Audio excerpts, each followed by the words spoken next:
बच्चों, happy mathematics to you all. तो जैसा कि आप लोगों को पता है कि हम ऑलरेडी 2 चैप्टर्स अपने कंप्लीट कर चुके हैं और आज हम तीसरा चैप्टर स्टार्ट करने जा रहे हैं जो कि है क्वाड्रेटिक इक्वेशन। क्वाड्रेटिक इक्वेशन हम इसलिए कर रहे हैं क्योंकि हमने लास्ट चैप्टर जो पॉलिनोमियल किया है उसमें हमने कुछ चीज़ें ऐसी की हैं जो इस चैप्टर से रिलेटेड हैं, इसलिए पहले हम ये चैप्टर करेंगे और फिर आगे के दूसरे चैप्टर्स करेंगे। तो क्वाड्रेटिक इक्वेशंस क्या चैप्टर है, क्या चीज़ें हैं, क्वाड्रेटिक वर्ड हम पहले भी पढ़ चुके हैं, ये सारी चीज़ें आज हम डिटेल में पढ़ेंगे। तो सबसे पहली बात, इस नाम में 2 वर्ड हैं, एक है क्वाड्रेटिक और दूसरा है इक्वेशन। क्वाड्रेटिक पॉलिनोमियल्स हम पहले भी पढ़ चुके हैं सेकंड चैप्टर में। किस तरह के होते थे क्वाड्रेटिक पॉलिनोमियल्स, जैसे कि ax² + bx + c। ये हमने पढ़ा था कि क्वाड्रेटिक पॉलिनोमियल की ये एक स्टैंडर्ड फॉर्म होती है। स्टैंडर्ड फॉर्म यानी कि उसमें एक x⁻² की टर्म हो सकती है, एक x⁻1 की टर्म हो सकती है और एक कांस्टेंट टर्म हो सकती है। तो ये क्वाड्रेटिक पॉलिनोमियल होता था जिसे हम किससे रिप्रेजेंट करते थे, px से। तो जब भी हम किसी क्वाड्रेटिक पॉलिनोमियल को इक्वल टू 0 करते हैं, जैसे ही उसमें हम इक्वल का साइन लगाते हैं वैसे ही वो क्वाड्रेटिक पॉलिनोमियल क्वाड्रेटिक इक्वेशन में कन्वर्ट हो जाता है। जैसे कि ये मैंने लिखा ax² + bx + c = 0। यहाँ पे ये पॉलिनोमियल है और यहाँ पे यही पूरा एक्सप्रेशन क्या बन गया, क्वाड्रेटिक इक्वेशन बन गया। तो क्वाड्रेटिक इक्वेशन का मतलब है quadratic polynomial that is equals to 0, वो हमारे पास क्वाड्रेटिक इक्वेशन आ जाएगी। तो इस तरह से हमारे पॉलिनोमियल से हम इक्वेशंस पे पहुँचे। अब हम कुछ और बातें करते हैं, जैसे कि यहाँ पे वेरिएबल x है और a, b and c constant हैं। a, b and c are any real number, यानी यहाँ पे हमारे पास नंबर्स होंगे ए बी सी की जगह, जो कि रियल नंबर्स में से कोई भी रियल नंबर हो सकता है। लेकिन इसमें भी एक कंडीशन है, वो कंडीशन ये है कि जो a है यानी जो x² का कोफिशिएंट है उसके लिए एक रियल नंबर अलाउड नहीं है और वो रियल नंबर है 0। तो क्वाड्रेटिक इक्वेशन में b 0 हो सकता है, c 0 हो सकता है, लेकिन a 0 नहीं हो सकता। यानी क्वाड्रेटिक इक्वेशन हमारी ऐसे दिख सकती है ax² + c = 0। ऐसा क्यों हुआ, क्योंकि इस पर्टिकुलर इक्वेशन में b की वैल्यू 0 है। हमारी क्वाड्रेटिक इक्वेशन ऐसे दिख सकती है ax² + bx = 0। ऐसा क्यों हुआ, क्योंकि यहाँ पे c 0 है, लेकिन जो a टर्म है वो कभी भी 0 पॉसिबल नहीं है। तो क्वाड्रेटिक इक्वेशन होने के लिए हमारी क्या कंडीशन बनी कि एक क्वाड्रेटिक पॉलिनोमियल होना चाहिए जो कि इक्वल टू 0 है। क्वाड्रेटिक पॉलिनोमियल के लिए a, b और c कोई भी रियल नंबर हो सकते हैं, सिर्फ a जो है वो 0 पॉसिबल नहीं है। तो अब हम इसके कुछ एग्जांपल्स देखते हैं। जैसे मैंने एक पॉलिनोमियल लिखा 2x² + x - 300 = 0। अब मैंने पूछा क्या ये क्वाड्रेटिक इक्वेशन है, तो आपका आंसर होगा हाँ है। क्यों है, क्योंकि इसमें a की वैल्यू 2 है, b जो है x का कोफिशिएंट है यानी वो 1 है और c जो है वो -300 है। तो ये एक क्वाड्रेटिक इक्वेशन है। अब जैसे मैंने लिखा x - x² + 4 = 0, क्या ये क्वाड्रेटिक इक्वेशन है, तो बिल्कुल ये भी क्वाड्रेटिक इक्वेशन है, क्योंकि इसमें जो a है वो है -1, जो b है वो है x का कोफिशिएंट, x² का कोफिशिएंट हमें नज़र नहीं आ रहा तो 1 है, साइन नेगेटिव है तो a -1, b का कोफिशिएंट हो गया 1 एंड कांस्टेंट टर्म हो गई 4। तो बिल्कुल ये क्वाड्रेटिक इक्वेशन है, लेकिन ये स्टैंडर्ड फॉर्म में नहीं है। अब ये स्टैंडर्ड फॉर्म क्या है, तो ये जिस तरीके से मैंने यहाँ पे क्वाड्रेटिक इक्वेशन लिखी है ये स्टैंडर्ड फॉर्म है। स्टैंडर्ड फॉर्म में x² की टर्म सबसे पहले दिखती है हमें, फिर हमें x की टर्म दिखती है और लास्ट में हमें कांस्टेंट टर्म दिखती है। तो ये वाला जो मैंने इक्वेशन लिखा है ये स्टैंडर्ड फॉर्म में नहीं है। हाँ, हम चाहें तो हम इसे स्टैंडर्ड फॉर्म में कन्वर्ट कर सकते हैं और वही बेटर चॉइस होती है कि अगर हम स्टैंडर्ड फॉर्म में लिख लेंगे तो हमें समझने में, a b को पहचानने में आसानी होगी। तो इसलिए मैं इसे अगर स्टैंडर्ड फॉर्म में लिखती तो किस तरह लिखती, सबसे पहले x² की टर्म होती यानी -x², फिर ये x वाली टर्म होती यानी +x और फिर उसके बाद एक कांस्टेंट टर्म होती +4 = 0। तो यही क्वाड्रेटिक इक्वेशन जब स्टैंडर्ड फॉर्म में लिखी जाएगी तो ये हमें इस तरह से दिखाई देगी।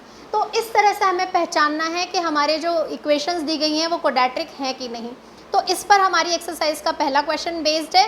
तो अब हम अपनी एक्सरसाइज का फर्स्ट क्वेश्चन सॉल्व करते हैं और देखते हैं कि किस सिचुएशन में क्वाड्रेटिक हो सकती है और वो कौन सी सिचुएशन है जहाँ पे हमें लगेगा कि शायद ये क्वाड्रेटिक है पर नहीं हो, या कई बार हमें लगेगा कि ये क्वाड्रेटिक नहीं है पर हमें लास्ट में पता चलेगा कि हाँ ये क्वाड्रेटिक है। तो इस तरह के क्वेश्चंस हम अपनी एक्सरसाइज के फर्स्ट क्वेश्चन में सॉल्व करेंगे। क्वेश्चन नंबर 1 फर्स्ट पार्ट हम सबसे पहले लेते हैं। फर्स्ट पार्ट में हमें कहा गया है, देखिए क्या कह रहे हैं।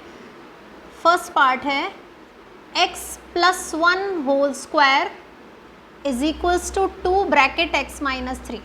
चलिए अब इन क्वेश्चंस को सॉल्व करते समय एक और चीज़ जिसकी हमें इसमें ज़रूरत पड़ेगी वो है हमारी 8th में पढ़ी हुई आइडेंटिटीज़।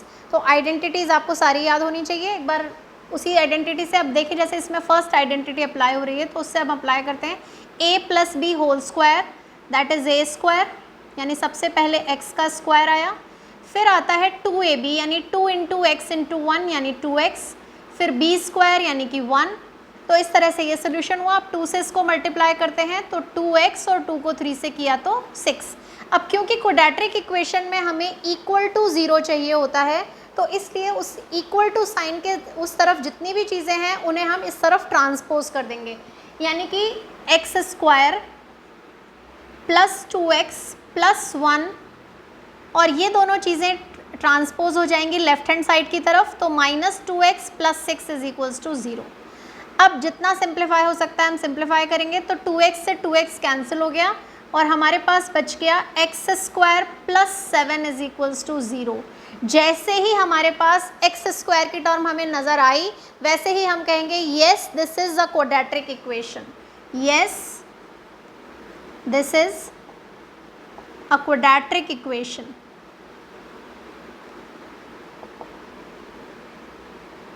अब ये क्वाड्रेटिक इक्वेशन तो है, लेकिन अगर मैं इसके कोफिशिएंट्स पूछूं तो a हो जाएगा 1 क्योंकि x स्क्वायर के साथ हमें कोई भी कोफिशिएंट नज़र नहीं आ रहा है, इसका मतलब 1 है।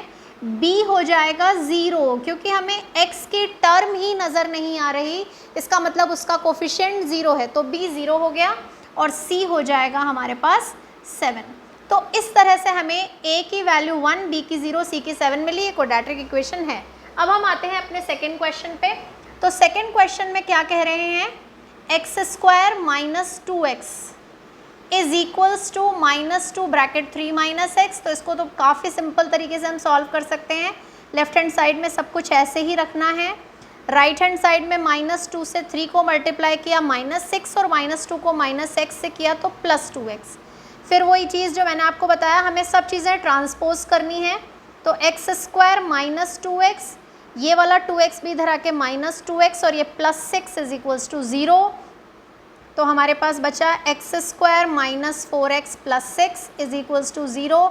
तो ये क्लियरली हमें क्वाड्रेटिक इक्वेशन दिख रही है और वो भी स्टैंडर्ड फॉर्म में। तो हमारा आंसर है yes this is quadratic equation. और आपके नॉलेज के लिए मैं यहाँ लिख देती हूँ a b c की क्या वैल्यू है। तो a 1 है, b -4 है और c है हमारा 6। तो इस तरह से क्वेश्चन नंबर 1 के जो फर्स्ट 2 पार्ट्स हैं दोनों क्वाड्रेटिक इक्वेशंस हैं। थर्ड पार्ट पे आते हैं। थर्ड पार्ट जो है हमारा, उसमें हमें दिया गया है x - 2 x + 1 this is equals to x - 1 × x + 3। अब क्या लगता है, क्या ये क्वाड्रेटिक इक्वेशन है? तो अभी कुछ भी कह पाना मुश्किल है, जब हम सॉल्व करेंगे तब हमें पता चलेगा। तो अब सॉल्व करना शुरू किया। x से हमने x + 1 मल्टीप्लाई करना है, तो x × x स्क्वायर, x को 1 से किया x। अब -2 से इसको करना है, दोनों पूरे ब्रैकेट को मल्टीप्लाई करना है -2 से x + 1 को। तो -2 × x -2x और -2 × +1 -2। बिल्कुल ऐसे ही यहाँ पे भी हमें ब्रैकेट्स का मल्टीप्लिकेशन करना है। पहले हमें x से पूरा ब्रैकेट मल्टीप्लाई करना है, तो x को x से किया x स्क्वायर, फिर x को 3 से किया 3x। अब -1 से करेंगे, तो -1 से x को किया -x और 3 को किया तो -3 x स्क्वायर, फिर उसके बाद x - 2x -x, फिर -2 x स्क्वायर को इस तरफ ट्रांसपोज किया -x स्क्वायर 3x और x को हम सिंप्लीफाई करें तो बचता है 2x और वो 2x जब हम इधर ट्रांसपोज करेंगे तो वो -2x हो जाएगा। ये -3 इस तरफ आया +3। अब एक्स स्क्वायर से x square cancel, minus x और माइनस 2x माइनस 3x हो गया, माइनस 2 प्लस 3 1 हो गया, दिस इज इक्वल्स टू 0। क्या लगता है, क्या ये क्वाड्रेटिक इक्वेशन है? तो बहुत क्लियर आंसर है, बिल्कुल भी नहीं, ये क्वाड्रेटिक इक्वेशन नहीं है। क्यों नहीं है? क्योंकि यहाँ एक्स स्क्वायर का जो कोफिशिएंट है वो 0 हो गया है। एक्स स्क्वायर से एक्स स्क्वायर कैंसिल होने का मतलब ये हुआ कि 1 माइनस 1 0, तो a की वैल्यू 0 है, b की वैल्यू -3 है, c की वैल्यू 1 है। लेकिन जब a ही 0 हो गया तो हमें बाकी चीज़ें चेक करने की ज़रूरत ही नहीं है। a के 0 होते ही हम क्या कहेंगे कि ये क्वाड्रेटिक इक्वेशन नहीं है। तो हमारा जो थर्ड पार्ट है वो क्वाड्रेटिक इक्वेशन नहीं है। अब ज़रा हम फोर्थ पार्ट सॉल्व करके देखते हैं। फोर्थ पार्ट जो है हमारा वो है x माइनस 3 एक ब्रैकेट में और दूसरे में है 2x प्लस 1, और इसी तरह उस तरफ हमारे पास x है जिसे हमें एक पूरे ब्रैकेट x प्लस 5 से मल्टीप्लाई करना है। करते हैं, x को हमने इससे मल्टीप्लाई किया पूरे ब्रैकेट से, तो x into 2x square, x को 1 से किया x, माइनस 3 को 2x से किया माइनस 6x, माइनस 3 को 1 से करेंगे -3, और x को x से मल्टीप्लाई किया x स्क्वायर, x को 5 से मल्टीप्लाई किया 5x। चीज़ों को ट्रांसपोज करना है और सिंप्लीफाई करना है, तो 2x square plus x minus 6x यानी minus 5x, -3 x square transpose होके इधर आया, माइनस 5x भी इस तरफ आया। तो अब की बार 2x स्क्वायर में से x स्क्वायर सब्ट्रैक्ट होगा तो x स्क्वायर बचा रहेगा, -5x minus 5x minus 10x हो गए, -3 इज इक्वल्स टू 0। तो अब हम कहेंगे yes this is a quadratic equation. क्यों है ये? क्योंकि इसमें a इज इक्वल्स टू 1 है, b इज इक्वल्स टू -10 है and c is equals to -3 है। इसका मतलब ये पूरी तरह से क्वाड्रेटिक इक्वेशन है। तो इस तरह से पहले 4 में हमें क्या क्या मिला? फर्स्ट 2 जो है वो क्वाड्रेटिक इक्वेशन है, थर्ड वाला नहीं है और फोर्थ वाला है। अब हम आगे के क्वेश्चन सॉल्व करते हैं। फिफ्थ पार्ट सॉल्व करने जा रहे हैं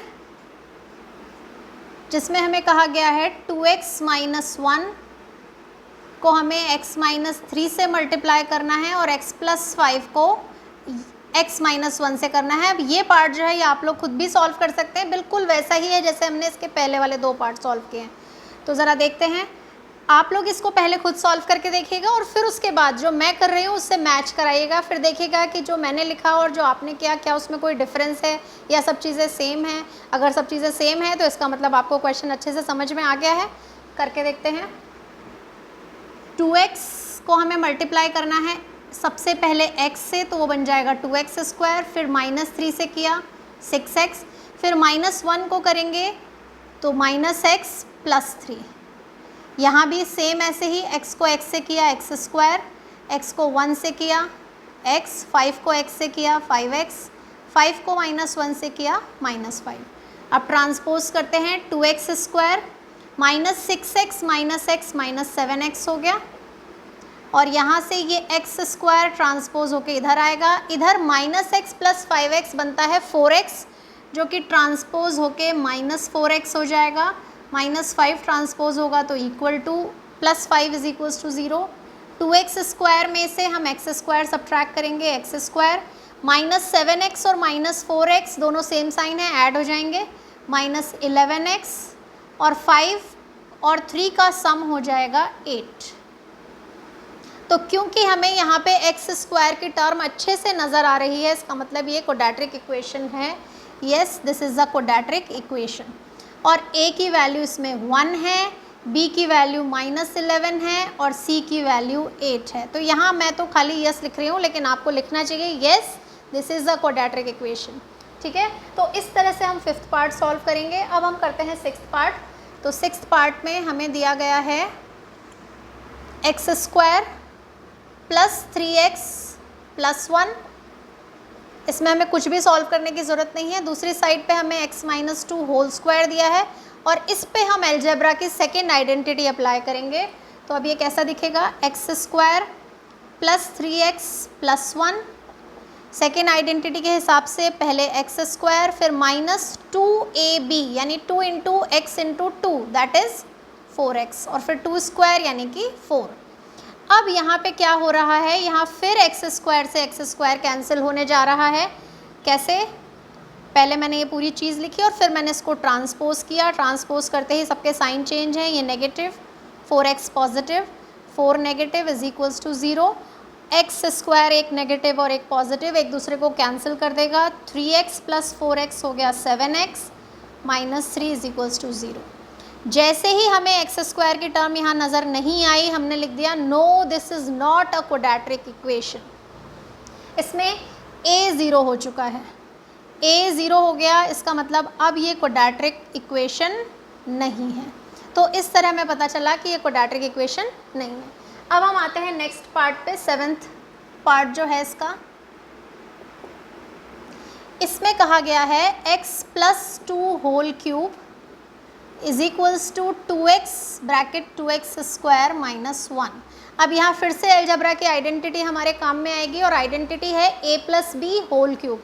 अब a plus B whole cube क्या होता है, तो ये आपने 9th क्लास में पढ़ा है, नहीं याद है तो मैं एक बार फिर से बता देती हूँ। a plus B whole cube की आइडेंटिटी मैं पहले आपको लिख के बताती हूँ। a plus B whole cube is equals to a cube plus 3a square b plus 3ab square plus B cube. तो ये जो आइडेंटिटी है इसकी हेल्प से हमें इसको ओपन करना पड़ेगा। तो ये क्या बना, सबसे पहले a क्यूब यानी x क्यूब, फिर 3a स्क्वायर यानी x स्क्वायर, फिर b यानी कि 2, फिर प्लस, फिर 3, फिर a यानी x और b स्क्वायर यानी अब की बार 2 स्क्वायर हो जाएगा, b क्यूब यानी 2 क्यूब। तो ये हो गई हमारी लेफ्ट हैंड साइड। और राइट हैंड साइड पे हमें ये प्रोडक्ट सिंप्लीफाई करना है। 2x को 2x स्क्वायर से मल्टीप्लाई किया, that is 4x cube. 2x को 1 से किया, माइनस 2x। अब हम और सिंप्लीफाई करते हैं, x क्यूब 6x स्क्वायर, ये बन गया 2 स्क्वायर 4, 4 3 ज़ा 12x, 2 क्यूब यानी कि 8, ट्रांसपोज किया minus 4x cube plus 2x is equals to 0। ये बन गया x cube minus 4x cube minus 3x cube plus 6x square 12x plus 2x 14x plus 8 is equals to 0।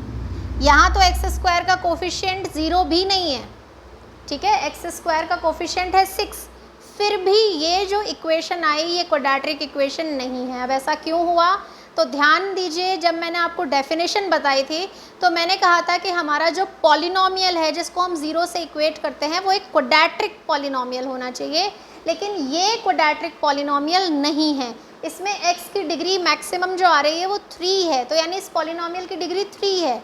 तो अगर ये 3 डिग्री पॉलिनोमियल है तो ये क्वाड्रेटिक पॉलिनोमियल नहीं है, और क्योंकि ये क्वाड्रेटिक पॉलिनोमियल नहीं है इसलिए ये इक्वेशन भी क्वाड्रेटिक इक्वेशन नहीं है। यानी क्वाड्रेटिक इक्वेशन की डिग्री 2 ही होनी चाहिए और इसकी डिग्री ज़्यादा है, इसलिए हम कहेंगे no this is not a quadratic equation. तो ध्यान रखना है कि a इज इक्वल्स टू 0 जो है वो तो है ही एक कंडीशन क्वाड्रेटिक नहीं होने की, पर अगर हमें अपनी इक्वेशन में उससे ज़्यादा पावर की कोई टर्म दिख रही है तो भी हमारी इक्वेशन क्वाड्रेटिक इक्वेशन नहीं है। तो अब हम सॉल्व करते हैं इसका लास्ट पार्ट, 8th पार्ट।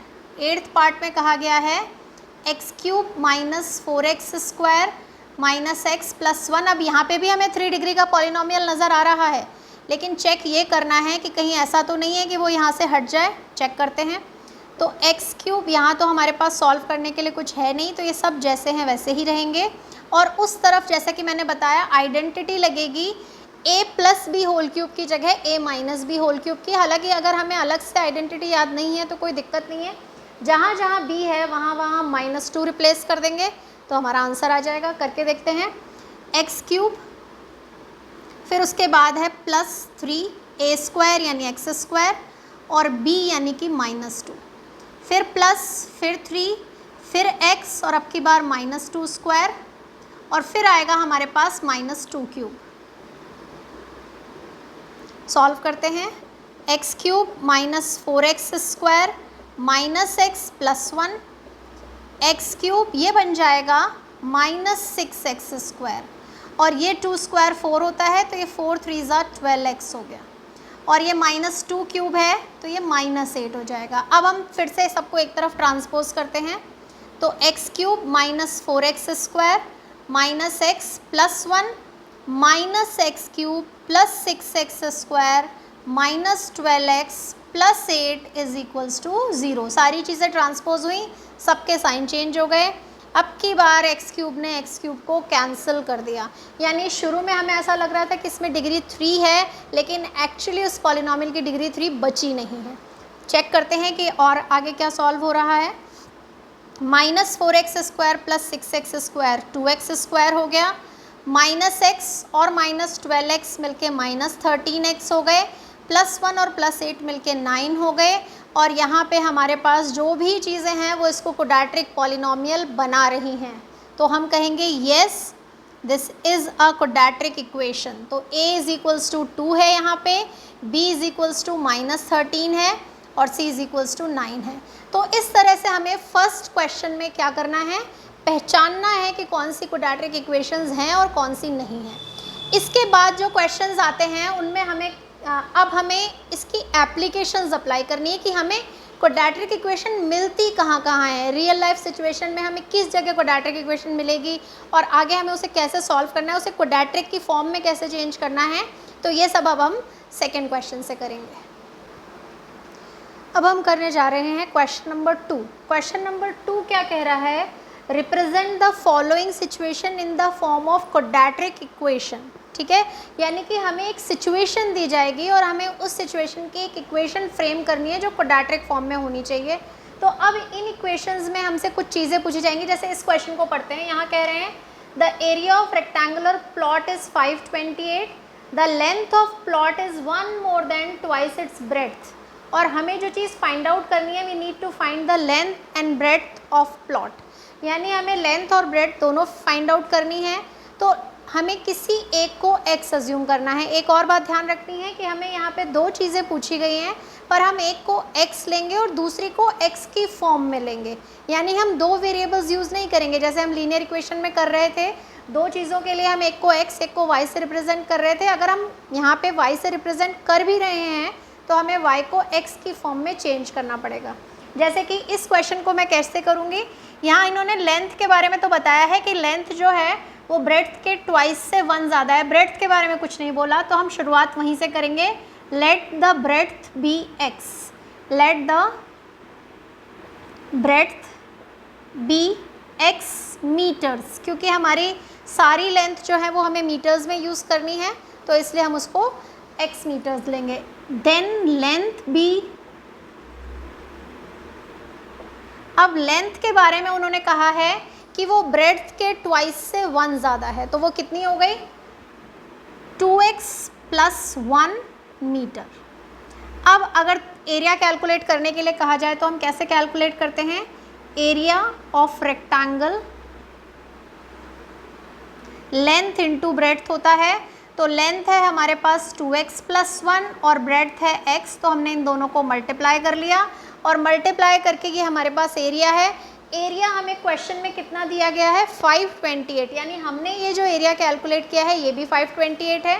तो अकॉर्डिंग टू द क्वेश्चन हमारे पास क्या बना कि 2x + 1 × x = 528। अब ज़रा चेक करते हैं क्या ये क्वाड्रेटिक फॉर्म में हुआ, तो ये बन जाएगा 2x² + x = 528। और जैसा कि सब चीज़ों को हम एक ही तरफ ट्रांसपोज करते हैं तो 2x² + x - 528 = 0। तो ये पूरी तरह से एक क्वाड्रेटिक इक्वेशन हमारे पास आ गई है। अब हमें इस क्वाड्रेटिक इक्वेशन को सॉल्व भी करना चाहिए, लेकिन वो सोल्यूशन हम नेक्स्ट एक्सरसाइज में करेंगे। तो उसके लिए मैं नेक्स्ट वीडियो में जब आपको नेक्स्ट एक्सरसाइज सॉल्व करवाऊँगी उस समय, हालांकि हमें ये क्वेश्चंस सिंप्लीफाई नहीं करने हैं, पर फिर भी हम इस पार्ट में जितने भी इस क्वेश्चन के जितने भी पार्ट्स हैं हम उन सब को नेक्स्ट वीडियो में फैक्टराइज ज़रूर करेंगे। पर अभी हम फैक्टराइज नहीं कर रहे, अभी हम सिर्फ इक्वेशंस बना के छोड़ रहे हैं। तो हमारे फर्स्ट पार्ट की इक्वेशन क्या बनी, 2x² + x - 528 = 0। तो इसी तरह से हमें बाकी पार्ट्स की भी इक्वेशन बनानी है। तो अब हम सेकेंड पार्ट की बनाते हैं। Second part, the product of 2 consecutive positive integer is 306। अब यहाँ पे वो बात कर रहे हैं 2 कंसेक्यूटिव पॉजिटिव इंटीजर्स की। तो यहाँ पे हम कुछ और चीज़ें भी साथ में डिस्कस करेंगे, जैसे कंसेक्यूटिव पॉजिटिव इंटीजर्स हो तो क्या लेते हैं, कंसेक्यूटिव इवन इंटीजर्स हो तो क्या लेते हैं, कंसेक्यूटिव ऑड इंटीजर्स हो तो क्या अज्यूम करते हैं, और अगर मल्टीपल ऑफ सम नंबर्स हो तो क्या अज्यूम करते हैं। तो देखिए ध्यान से, सबसे पहले तो इसी की बात करते हैं, कंसेक्यूटिव इंटीजर्स। कंसेक्यूटिव इंटीजर्स का मतलब ये हुआ कि अगर हम फर्स्ट वाले को x अज्यूम कर रहे हैं तो कंसेक्यूटिव का मतलब होता है x और x के बाद आने वाला और उसके बाद आने वाला। तो मान लीजिए दो ही हैं हमारे पास, तो पहला x हुआ, दूसरा x + 1 हुआ। अगर मैंने 2 की बजाय 3 कहे होते तो x, x + 1, x + 2 हो जाता। तो ये होते हमारे कंसेक्यूटिव इंटीजर्स, या कंसेक्यूटिव नंबर्स भी होता तब भी हम इसी तरीके से करते। लेकिन अगर मैं कहती हूँ कंसेक्यूटिव इवन नंबर्स तो हम कैसे करते हैं। तो अगर हमें इवन नंबर्स कहा जाएगा तो फर्स्ट तो हमारा x होगा, लेकिन उससे अगला जो है वो होगा x + 2, और अगर उससे आगे भी चाहिए तो हम +2 करते जाएंगे, x + 4। इस तरीके से हमारे पास कंसेक्यूटिव इवन इंटीजर्स आएंगे। ये हो गए कंसेक्यूटिव इवन इंटीजर्स। अगर कंसेक्यूटिव ऑड इंटीजर्स कहे जाएं, अब हमने इवन में टू का गैप क्यों लिया है, क्योंकि हमें पता है इवन नंबर्स में 2 का गैप होता है। अगर फर्स्ट 2 है तो दूसरा 4 होगा, फिर उसके बाद 6 होगा, 2 का गैप है। लेकिन ऑड नंबर्स में भी 2 का ही गैप होता है। अगर हमारा फर्स्ट ऑड नंबर है 1 तो उसके बाद होगा 3, और 3 के लिए भी हमें 1 में 2 ही ऐड करना पड़ेगा। इसका मतलब ये हुआ कि हमारे नंबर कंसेक्यूटिव इवन हो या कंसेक्यूटिव ऑड हो, हमारे लिए सिचुएशन नंबर्स को अज्यूम करने की बिल्कुल सेम रहती है। तो कंसेक्यूटिव ऑड होंगे तब भी मैं उनको x, x + 2 और x + 4 ही अज्यूम करूँगी, कंसेक्यूटिव ऑड इंटीजर्स। और अगर मैंने कहे इंटीजर्स जो कि किसी पर्टिकुलर नंबर के मल्टीपल्स हैं, जैसे मैंने कहा 5 consecutive multiples of 5, consecutive multiples of 5, या कंसेक्यूटिव मल्टीपल्स ऑफ 3, या कंसेक्यूटिव मल्टीपल्स ऑफ 7, तो जिस चीज़ के भी मल्टीपल है वही उसमें कंटिन्यूसली ऐड होता रहेगा।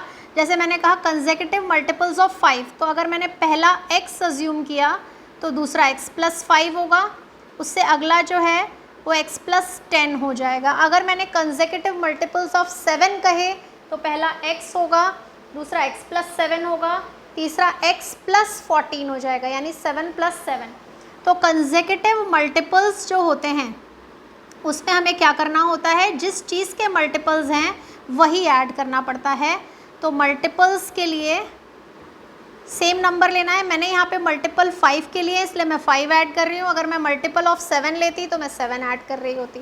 तो यानी हमें क्वेश्चन किसी भी तरह का इनमें से दिया जा सकता है, तो कोई भी आए सिचुएशन आपके लिए क्वेश्चन हमेशा क्लियर रहना चाहिए। चलिए अब इस क्वेश्चन की बात करते हैं। तो यहाँ शुरुआत कैसे होगी, let the first number be x, then other will be x + 1। और उन्होंने कहा कि द प्रोडक्ट ऑफ 2 कंसेक्यूटिव, यानी हमें इन दोनों का मल्टीप्लिकेशन करना है। According to the question x × x + 1 हमें ये प्रोडक्ट लेना है, और ये प्रोडक्ट उन्होंने हमें 306 दिया है, तो हम इसको इक्वल टू 306 करेंगे। सॉल्व करते हैं, x को x से मल्टीप्लाई किया x², x को 1 से किया x, 306 को हम ट्रांसपोज कर लेंगे, और ये जो सिचुएशन हमारे पास बन के आई ये क्वाड्रेटिक इक्वेशन है। तो इस तरह हमने अपनी सिचुएशन को क्वाड्रेटिक फॉर्म में रिप्रेजेंट किया है। अब थर्ड क्वेश्चन सॉल्व करके देखते हैं। ये एजेस का क्वेश्चन है, और एजेस के क्वेश्चन में कुछ खास बातें हैं जो हमें ध्यान रखनी होती हैं। वो ये कि जैसे जैसे टाइम इंक्रीज़ होता है वहाँ पे जितने भी लोग प्रेजेंट हैं सबकी एज बढ़ती है। इसका मतलब जब हम आगे के टाइम में जाएंगे तो हमें सबकी एज को इंक्रीज़ करना है, या अगर हमसे पीछे की एज के बारे में कुछ भी पूछा गया है तो वहाँ जितने भी लोग हैं सबकी एजेस में से वही नंबर सबट्रैक्ट होगा। तो याद रखना, एज बढ़ रही है तो ऐसा नहीं हो सकता कि अगर हमें 3 इयर्स बाद कुछ कहा गया है तो हम खाली एक की एज बढ़ाएंगे, सबकी। ठीक है, तो अब इस क्वेश्चन को कैसे शुरू करते हैं। Let Rohan's present as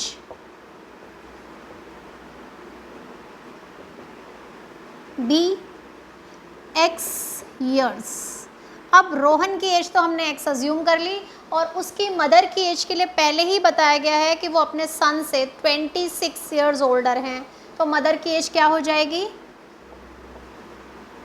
mother's age be x plus 26 years.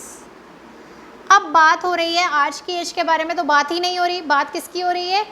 After 3 years from now उनकी एजेस का क्या प्रोडक्ट आएगा। इसका मतलब पहले तो हमें 3 साल बाद की एजेस कैलकुलेट करनी पड़ेंगी। तो वो कैसे करेंगे? आफ्टर 3 ईयर्स रोहन्स एज,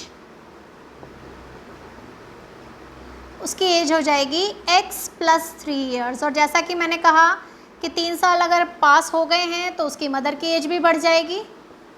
तो मदर्स एज क्या हो जाएगी? x प्लस 26 प्लस 3 ईयर्स, यानी कि x प्लस 29 ईयर्स। और अब ये जो दो एजेस आई हैं सन की और मदर की, इसका प्रोडक्ट 360 है, तो हमें भी इसको मल्टीप्लाई करना है।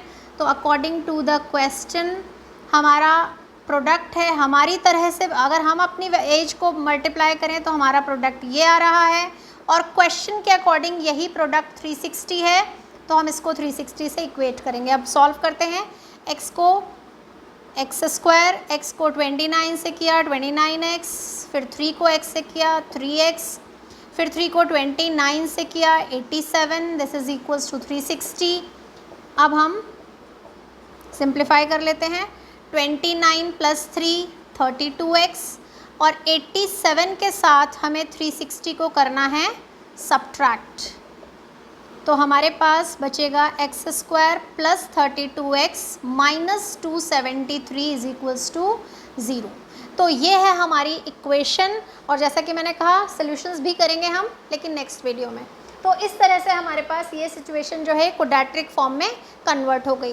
अब इसके बाद जो क्वेश्चन आता है वो बहुत ही इंपॉर्टेंट क्वेश्चन है। हर एक्सरसाइज में आपको ये आपकी हर एक्सरसाइज में क्वेश्चन मिलेगा। फॉर्म बदल बदल के स्टेटमेंट्स डिफरेंट हो जाएंगे, लेकिन उनको सॉल्व करने का तरीका सब जगह एक ही रहेगा। तो अब हम वो क्वेश्चन डिस्कस करते हैं। इस क्वेश्चन में हमें ट्रेन की स्पीड फाइंड आउट करनी है। अब ज़रा क्वेश्चन ध्यान से पढ़िए। क्वेश्चन कह रहा है अ train travels a distance of 480 kilometre at a uniform speed. एक स्पीड है उस पर ये ट्रेन चल रही है, 480 किलोमीटर की डिस्टेंस ट्रैवल कर रही है। लेकिन एक दूसरी सिचुएशन है, if the speed of train had been 8 kilometre per hour less. अगर उसकी स्पीड जो थी वो ना होकर उससे 8 किलोमीटर पर आवर लेस होती तो वही सेम डिस्टेंस ट्रैवल करने में उसे 3 आवर्स ज़्यादा लगते। ठीक है। अब हमसे जो चीज़ पूछी है वो है ट्रेन की ओरिजिनल स्पीड। तो हम शुरुआत वहाँ से करते हैं और फिर इस सिचुएशन को 2 पार्ट्स में डिवाइड करेंगे। एक, जब वो ओरिजिनल स्पीड से चल रही है तो उसे कितना टाइम लग रहा है, और जब वो एक कम स्पीड से चल रही है तो उसे कितना टाइम लग रहा है। क्योंकि उन्होंने हमें दोनों टाइम के बीच का डिफरेंस ही दिया है। 3 आवर्स जो है वो क्या है, दोनों टाइम के बीच का डिफरेंस। तो पहले हम शुरुआत कहाँ से करेंगे? Let the speed of train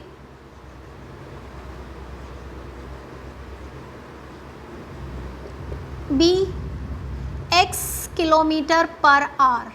ये है ओरिजिनल यूनिफॉर्म स्पीड जिस पर वो ट्रेन चल रही है और इस स्पीड से 480 किलोमीटर्स ट्रैवल कर रही है। तो इस सिचुएशन में उसे टाइम कितना लगेगा? Time is equals to distance upon speed, ये हमारा फॉर्मूला होता है। तो यहाँ पे हमारा टाइम हो जाएगा टाइम 1, डिस्टेंस है 480, स्पीड है x किलोमीटर पर आवर। तो ये जो आंसर आएगा ये हमारा आवर्स में आएगा। ये हुई हमारी सिचुएशन 1। अब ये तो हमारी ओरिजिनल सिचुएशन है, पर वो कह रहे हैं कि अगर यही train 8 kilometre per hour less speed से चल रही होती। तो अब हम सिचुएशन 2 में आ गए। If speed of train be 8 kilometre per hour less, तो इसका मतलब स्पीड कितनी हो जाती? x minus 8 kilometre per hour. Distance अभी भी 480 किलोमीटर ट्रैवल करनी है, इसका मतलब टाइम हो जाता 480 अपॉन x माइनस 8। और अब की बार हम कम स्पीड से धीरे चल रहे हैं, इसका मतलब ये वाला टाइम ज़्यादा है और ये वाला टाइम कम है। ये टाइम इस टाइम से कितना ज़्यादा है, 3 आवर्स मोर। यानी हमारी इक्वेशन क्या बनी अकॉर्डिंग टू द क्वेश्चन कि T2 minus T1 is equals to 3 hours. यानी कि हम ऐसे ले सकते हैं 480 upon x minus 8 minus 480 upon x is equals to 3। और अब हमें इस सिचुएशन को एलसीएम वगैरह लेके सॉल्व करना होगा, तो ज़रा करके देखते हैं कैसे होगी। मैंने इसमें एलसीएम लिया x इंटू एक्स माइनस 8, तो x माइनस 8 से कैंसिल होगा, ये बन गया 480x। यहाँ पे जब हम करेंगे तो x और x कैंसिल हो जाएगा और ये बन जाएगा 480x minus 8 and this is equals to 3। अब मैं इसे क्रॉस मल्टीप्लाई करती हूँ, मैं इस तरफ सॉल्व कर लेती हूँ इस क्वेश्चन को। इसको मैंने इधर क्रॉस मल्टीप्लाई किया। अब ध्यान से देखिए, इसमें से हम 480 कॉमन ले सकते हैं, तो मैंने 480 कॉमन ले लिया, तो अंदर बचा x, फिर माइनस का साइन और फिर x माइनस 8, यानी कि माइनस का साइन उनके साइन को चेंज कर देगा। और नीचे हमारे पास है x minus 8, this is equals to 3। अब मैं इसको क्रॉस मल्टीप्लाई कर सकती हूँ, तो 480, यहाँ पे मेरे पास x और x कैंसिल हो जाएंगे तो सिर्फ 8 बचेगा, और यहाँ पे 3x इंटू एक्स माइनस 8। अब ध्यान से देखो, ये जो 3 है और ये जो 480 है, ये एक दूसरे को कैंसिल कर सकते हैं, तो हम इसे कैंसिल कर देते हैं। इसके नीचे लाके इसको डिवाइड कर सकते हैं, या यहीं से हम डायरेक्टली कैंसिल कर देते हैं, तो ये बच गया 160। अब 160 इंटू 8 सॉल्व करेंगे तो ये हो गया 1280। x को x से मल्टीप्लाई किया x स्क्वायर और x को माइनस 8 से किया माइनस 8x। अब हम इन दोनों की पोजीशन बदल देते हैं, तो हमारे पास इस तरफ हो जाएगा अब x स्क्वायर माइनस 8x और इस तरफ है 1280, जिसको हम इस तरफ ट्रांसपोज करेंगे तो हमारी जो एंड इक्वेशन बन के तैयार हुई वो है ये, क्या है, x square minus 8x minus 1280 is equals to 0। तो इस तरह से ये क्वेश्चन जो है ये काफ़ी इंपॉर्टेंट क्वेश्चन है, जैसे कि मैंने आपको बताया है, आगे की एक्सरसाइज में भी आएगा। इसका फॉर्म थोड़ा सा चेंज होता रहता है। जैसे हमने यहाँ पे एक ही ट्रेन की स्पीड को दो डिफरेंट स्पीड में चलाया है, वहाँ पे कई बार एक पैसेंजर ट्रेन और एक एक्सप्रेस ट्रेन देख के भी इस क्वेश्चन को कराया जा सकता है। तो जैसे जैसे आता जाएगा मैं आपको याद दिलाती रहूँगी कि किस तरह हमने सेम क्वेश्चन पहले सॉल्व किया हुआ है।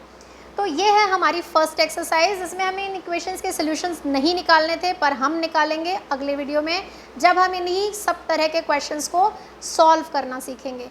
तो ये है हमारी क्वाड्रेटिक इक्वेशन की फर्स्ट एक्सरसाइज, जिसकी आपको प्रैक्टिस करनी है। और अगर आपको ये वीडियो पसंद आया है तो इसे लाइक करना है, शेयर करना है, और अभी तक सब्सक्राइब नहीं किया तो सब्सक्राइब करना है। Happy mathematics to you all.